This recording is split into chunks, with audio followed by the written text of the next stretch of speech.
کہتے ہیں کہ امام کا مطلب لغت میں اس کا معنی کیا ہے، اس کے روٹس میں امام سے مطلب اور مراد ہے مطلوب، مقصود، جسے حاصل کرنے کی کوشش کرے، کیونکہ امام آگے آگے، یعنی میرا امام آگے آگے ہے، وہی میرا مطلوب اور مقصود ہے۔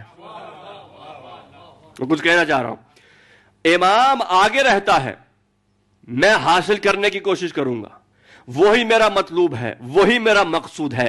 اگر اب یہ بات لغت کی یہ بات واضح ہوئی ہو تو میں حدیث نبوی سے سہارا لینا چاہتا ہوں۔ یا علی، حبیب خدا فرما رہے ہیں، یا علی انما انت بمنزلۃ الکعبہ۔ یاد رہے، وہ امام مقصود کائنات ہے، امام مطلوب کائنات ہے۔ امام ہر شخص چاہتا ہے کہ میں امام تک پہنچوں، اس لیے میرا نبی نے کہا اے علی آپ کی مثال کعبے کی ہے۔ اب جو حج کر کے آئے ہیں، حاجی حج کرنے کے لیے کعبے کے پاس جاتا ہے، کعبہ مکہ نہیں چھوڑتا۔ حیدری،